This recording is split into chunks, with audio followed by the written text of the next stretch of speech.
Doctor Sukhram, अब मैं आपसे पूछना चाहूंगा। डॉक्टर अरविंद ने अभी हमें बहुत ही अच्छी तरीके से स्टेज 1, स्टेज 2 और स्टेज 3 के बारे में बताया था। मैं चाहता हूं कि संक्षेप में आप जरा समझाएं कि इनको आप कैसे डिफरेंशिएट करते हैं। वो तो हमने सुन लिया, और इसका मोटा मोटा हम ट्रीटमेंट कैसे करते हैं। अगर कोई पेशेंट आपके पास स्टेज 1 में आ जाए तो कैसे आप करते हैं, स्टेज 2 में आए, स्टेज 3 में, तो क्या करते हैं आप इन पेशेंट्स के साथ। तो ट्रीटमेंट पे थोड़ा नजर डालिए जरा। सर, अगर हम ये सोचें कि किस एम्पायमा का पेशेंट अगर हमारे पास ओपीडी में आया है और हम अपना ट्रीटमेंट प्लान कैसे करें। जी जी तो बिल्कुल।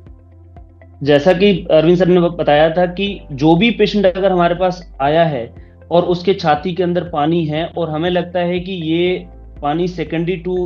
जो कॉज है पैरानिमोनिक इफ्यूजन है या ट्यूबरकुलर इफ्यूजन है, या फिर ये जो अगर मैं हमारे यहाँ का जो जो being the largest centre in the country और एनालाइज करूँ, तो हमारे पास जो 5 कॉमन कॉज है जिसके एम्पायमा के पेशेंट हमारे पास आते हैं। ट्यूबरकुलर फर्स्ट मोस्ट कॉमन है, पैरानिमोनिक सेकंड मोस्ट कॉमन है। इसके अलावा जो हमारे पास एम्पायमा आता है वो सीकेडी के साथ जो कलेक्शन होके और मल्टीपल टाइम टैपिंग होती है और उसके बाद पेशेंट हमारे पास आता है। फिर इसके अलावा जो है हीमोथोरेक्स आजकल एक कॉमन एंटाइटी बन गया है कि हमने चोट पिछले लगने की एक साल के अंदर रफली अराउंड 70 पेशेंट जो है हीमोथोरेक्स से एम्पायमा बन के हमने ऑपरेट किए हैं। उसके अलावा एक पोस्ट ईसोफेजियल परफोरेशन जो स्पॉन्टेनियस परफोरेशन हुआ है या इस तरीके से हमारे पास पहुंचा और जिसकी वजह से एम्पायमा बन गया या कलेक्शन बन गया है, तो वो वाले पेशेंट होते हैं। तो इनमें से कुछ चीजें तो स्ट्रेट फॉरवर्ड है जहां पे हमें आंसर पता है कि इसमें क्या करना है। जैसे ईसोफेजियल परफोरेशन के बाद हमारे पास एम्पायमा बना है तो वहां पे डायरेक्टली हमें सर्जरी करनी है, उसका मैनेजमेंट कंप्लीटली वैसे ही होगा। हीमोथोरेक्स के बाद अगर पेशेंट हमारे पास आया है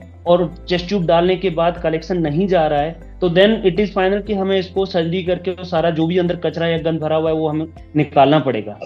अब जो पहले वाले 3 जो कॉमनेस्ट कॉज ट्यूबरकुलोसिस एम्पायमा है या पैरानिमोनिक एम्पायमा है या सीकेडी के साथ जो एम्पायमा हमारे पास आ रहा है, उस एम्पायमा के अंदर हमें स्टेज वाइज देखना है कि इसमें हमें क्या करना है। जैसे कि सर ने बताया कि स्टेज 1 जिसके अंदर की पानी सिर्फ छाती के अंदर भर गया है, लेकिन हमें ये नहीं पता है कि ये पानी अभी पूरा बन गया है या ऑन गोइंग है या इवॉल्विंग है या रिजोल्विंग है, और हमारे पास वो पेशेंट आया है। तो हमें देखा कि ये पेशेंट का जो लंग ट्रैप, मतलब लंग पूरा एक्सपेंडेड नहीं बट पानी भरा हुआ है। उस सिचुएशन में सबसे पहला जो चीज है कि क्या ये टीबी एम्पायमा है या टीबी की वजह से कलेक्शन हुआ है। तो उसके लिए जो बिलाल सर ने बताया कि हम टेस्ट करते हैं और टेस्ट में हमें पता चलता है कि जो भी टीम एक्सपर्ट एडी या क्लिनिकल सिचुएशन के बेसिस पे हमने टीबी का ट्रीटमेंट चालू किया। बट जैसा सर कहते हैं कि अगर आपके पास पानी इकट्ठा हो रखा है तो पहली चीज ये करनी है कि चेस्ट ट्यूब डालो और लंग को पूरा एक्सपेंड कराइए। सिम्टोमेटिक पेशेंट है तो उसको लंग को एक्सपेंड कराइए, क्योंकि जो चेस्ट नेचुरली बनाया गया है वो लंग के लिए बनाया गया है, ना कि उसमें पानी या हवा के लिए बनाया गया है। अब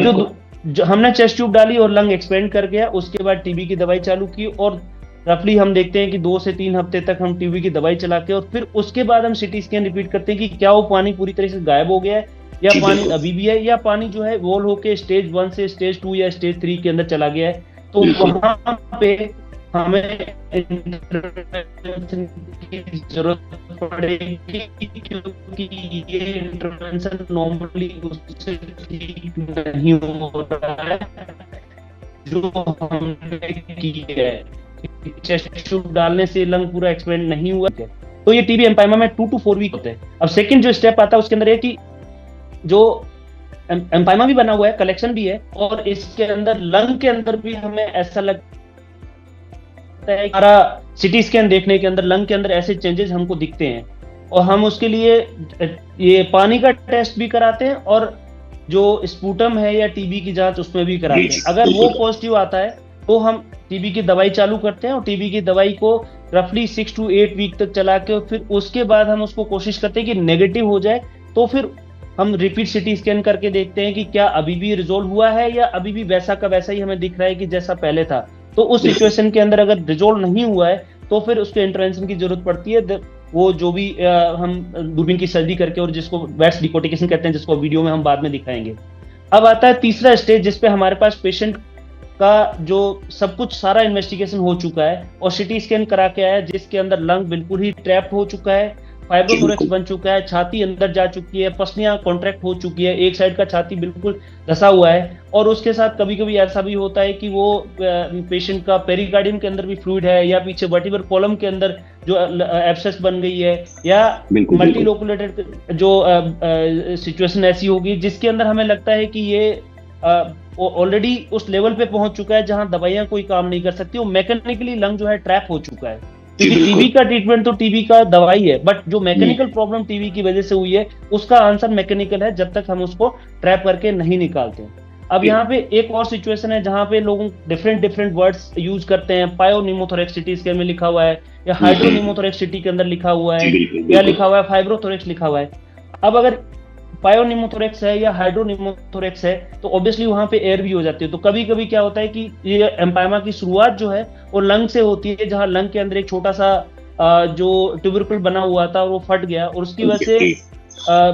लंग के अंदर छेद हो गया, जिसको हम बीपीएफ कहते हैं, और बीपीएफ के साथ चेस्ट ट्यूब डाली हुई है लेकिन हवा आए जा रही है। तो उस सिचुएशन के अंदर भी बाय एंड लार्ज जो है वो हमें सर्जरी कर अंदर जाके और सर्जरी करके वो पूरा जो क्लीन करना है डिकोर्टिकेशन वो तो करना ही है, बट अगर बीपीएफ बना हुआ है तो उसको भी कहीं ना कहीं से हमें जो है वो सील करना पड़ेगा,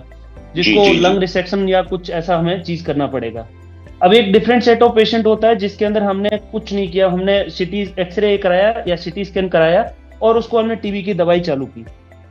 तब ये क्वेश्चन ये उठता है कि कब तक हम वेट करें कि इसमें हमें अगला ट्रीटमेंट अपग्रेड करना है या नहीं करना है। तो रफली हमारा मानना ये है कि 4 से 6 वीक तक हमने ट्रीटमेंट देने के बाद रिपीट स्कैन या रिपीट एक्सरे करा के देखते हैं, और उसके अंदर अभी भी अगर फ्लूइड भरा हुआ है या फिर फ्लूइड उसमें कन्वर्ट हो गया लेयर्स के अंदर, तो वहां पे सर्जिकल इंटरवेंशन की जरूरत पड़ती है, क्योंकि जो ट्रीटमेंट हम ले रहे हैं वो सक्सेसफुल नहीं हो पा रहा है, उससे हमारी प्रॉब्लम सॉल्व नहीं हो रही है। तो उस सिचुएशन के अंदर हमें लगता है कि हमें इंटरवीन करना चाहिए। अब एक और जो दूसरी सिचुएशन थी, जो सेकंड सिचुएशन जो हम बात कर रहे थे, पैरानिमोनिक या निमोनिक एम्पायमा, जिसके अंदर जहां ऑलरेडी निमोनिया हो चुका है और निमोनिया के रहते हुए पेशेंट एंटीबायोटिक पे है लेकिन वहां पे प्रॉब्लम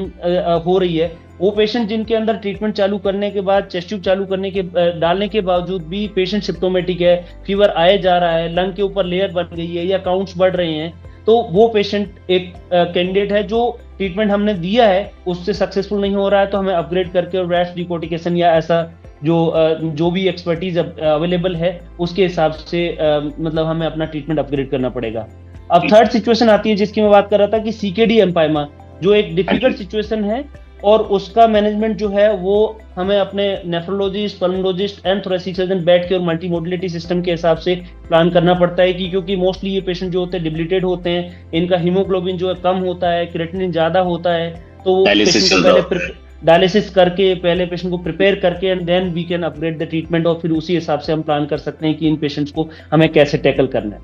बिल्कुल बिल्कुल।